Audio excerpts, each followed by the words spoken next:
when judging individual skill in Overwatch, there seems to be a huge overemphasis, both from the community and also to an extent from the pro player base, on aim. Now, the meme of no aim, no brain Winston main has been in the communities ever since beta, basically. It's predicated on the fact that obviously Winston as a character needs very little aim, in a sense auto aim, so his lightning gun locks on. There's very little mechanical skill in terms of aiming towards a character. You could talk about it being a little bit different with his jumps, and I think there are a bunch of people, especially Miro, that kind of show you that there is indeed some mechanical skill, at least in Winston. But that's not what I'm going to talk about today, because I think there's one criminally underrated skill in Overwatch that a lot of people tend to overlook. And I come initially, so way back in 2010, I came from the WoW community. And the skill I'm going to talk about is multitasking. And in WoW Arena, multitasking was basically your main skill. So there was sort of little mechanical requirement. In some cases, for instance, if you were a pet class, there was some micromanagement involved. You obviously had a lot of keybinds, but really the mechanical aspect of gameplay wasn't really that important. What was important, however, was being able to keep track of everything that's going on. And it was bound to a 1.5 second global cooldown. So every 1.5 seconds you had a decision to make. And some abilities were off cooldown, but not too many. So in order to be better than your opponent, you need to make a lot of decisions and take a lot of information in within these 1.5 seconds, and then basically make a new decision, what I'm going to do, where I'm going to move, and everything. I remember myself in a conversation with, at the time, probably one of the best rogues in the world, and we were talking about a player, and his name was SK Another, so he was playing for SK Gaming, and this world-class rogue said to me, you know, I can keep track of 4 people in the arena. So it was obviously 3v3, so there's 6 people in the arena. He kept track of himself and his 3 opponents' global cooldowns. And he said to me, yeah, he had a pretty good feel for what the opponent was doing and how their cooldowns matched up, and a little bit maybe for his teammates, but not really. But Another was an absolute freak in that regard, in the sense that he could absorb all this information and then make very educated decisions based on them. And when talking to Another, it was almost 7th like level. You have to understand, when you're talking to him about a match, he could almost tell you every single global cooldown and every single grave decision that was made. And SK Another, probably one of the most underachieving WoW players, simply because his skill was absolutely insane. And I think it was also based on the fact that because he was so excellent, he kind of required this excellence from his teammates, and therefore often tended to get into these situations where it was hard to work with him, I guess. But, well, basically what I'm describing here is this skill is very, very vital in Overwatch just the same. Because if you think about it, in that sense, Overwatch isn't very different from WoW, in the sense that you have abilities you can keep track of. You have certain ultimates you can theoretically track, or at least have a very good feeling for when they are up. And ideally, you want every single player on your team to have this awareness, but that is obviously a pipe dream, right? So, in order to illustrate this skill, I chose a couple of very good examples and to kind of explain to people why this is so important. So, the biggest, or the most obvious player that has a very great understanding and a good way to process this information is Internet Hulk from Envious. Now, he basically was the target of this meme of no aim, no brain, Winston main, and a little bit about the background of Internet Hulk. He actually was a WoW player, actually a pretty good one. He used to play Hunter, went under the alias RMDX. Didn't really win any like huge tournaments, but he was certainly someone that would compete for the top ranking spots. Was also kind of notorious for that. Some comps weren't. Let's just say Hunter was in a position back then that it tended to be quite cheesy, but still he held his own and had a good feel for multitasking even back then.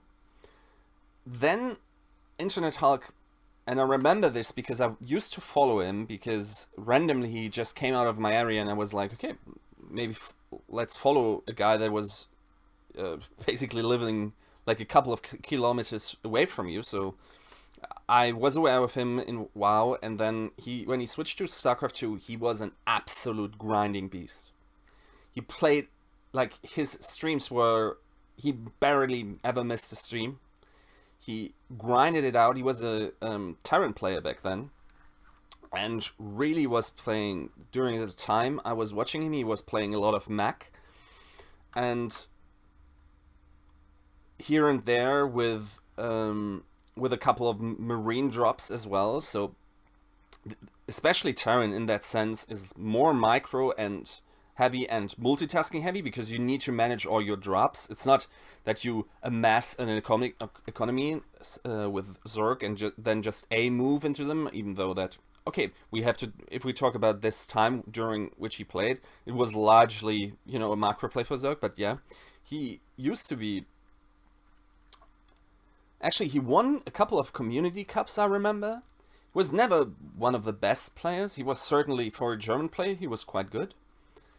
And now that he's moved into Overwatch, even at his age, you would think that he would kind of lose this ability, because one crucial thing people miss is, yes, multitasking kind of translates, because it's an innate skill to some degree, but it's really built upon experience you have with the game to recognize these informations and sort of see the patterns and weave your decisions making. At some point it gets a second nature, and you keep adding layers and layers and layers and layers on top of your decisions, and I think at some point you're not even able to vocalize why you did certain things. And this is where Internet Hulk's grindability, basically his ability to grind it out and really practice the game, comes in. And that's why he gets such a great intuitive feel for the flow of the game, and he seems really in tune. So coming from the tank flex player that now Mickey is playing that role, going on to Lucio, that's actually a very good position for him, because this skill is basically what differentiates the good Lucius from the great Lucius, in the sense that there's really no great mechanical requirement to Lucio in any sense, even at pro player levels. It's not DSP Stanky style where you know, score these crazy kills most of the time. It's really the cerebral play, and also you most of the time you at least do some shot calling, and I think this is basically why Internet Hulk was able to get into basically for what was for the most time the best team in the world. Now, why I apparently scanned into planar form, I'm sorry for that. Let me give you another example. And here it gets more apparent. The best example I've seen over the last couple of months is Tivik. Now, Tivik obviously has the mechanical skill. He definitely has the aim. Doesn't have the craziest aim. He has no Taimo level aim, right? But what he does have is a crazy understanding. He seems to be in tune with the game. He seems to be able also to switch up his playstyles.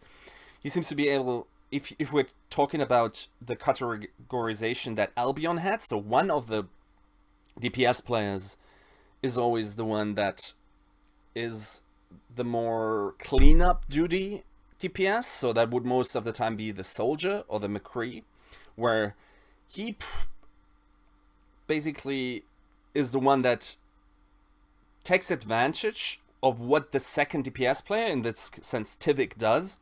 And that's also why AKM and Tivik were such a great duel, because AKM had the mechanical skill to do the cleanup, and then Tivik had great game sense and also the ability to just soak in all this information and really know when to go in, how to be a nuisance and really disrupt the flow of the enemy team. This is also why he works on basically every character. He has the sickest hero pool. Now, if you saw the last meta report, he obviously dropped out because he simply didn't play as much as in the month before that.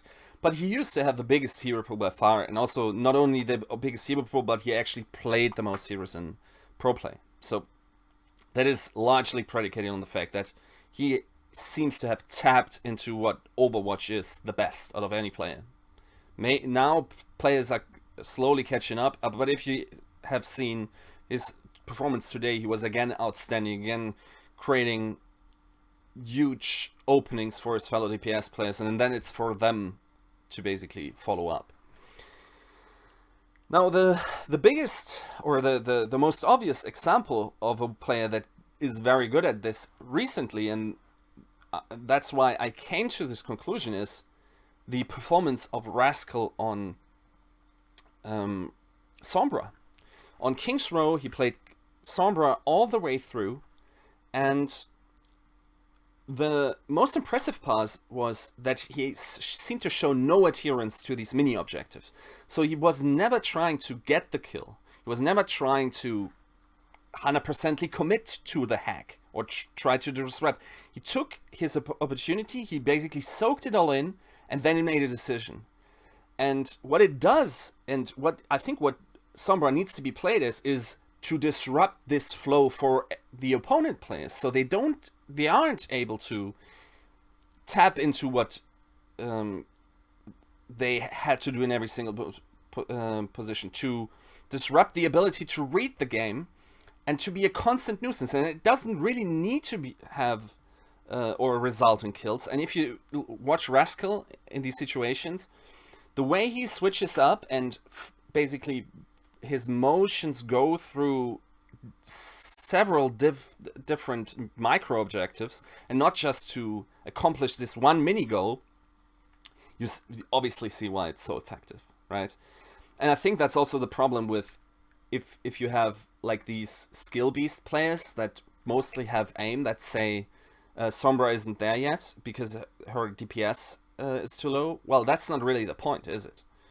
Now, to be fair, if you are now a great Sombra, because people haven't learned to play her against her, and therefore incorporate that kind of thing into their calculation of how the game should go, probably currently is the best way to bring it out. Also, obviously, Flashlugs wasn't a very great team, and maybe didn't have also the experience in fighting Sombras in scrims, so it could be predicated on that fact. But in general, I think you can't be just a skill beast that needs to be pointed and directed through these motions. You need to be the cerebral player, and that's why also I think Tivik could be like a great Sombra if he put his mind to it, and if it indeed turns out to be, you know, meta or even strong on some maps. So I hope to have, you know, introduced you to this other side of looking at a player's skill, because I'm really annoyed that currently it seems to be almost only highlights of people clicking heads well, and that's not really what I'm about. Like, obviously these create huge high points in the broadcast, and I do enjoy these, but I think it's also on the casters to point out these moments where a guy just simply seems to be absolutely in tune with what Overwatch is and it's just flowing through the opponents. And I think Rascal's performance was one such thing. Thanks for watching.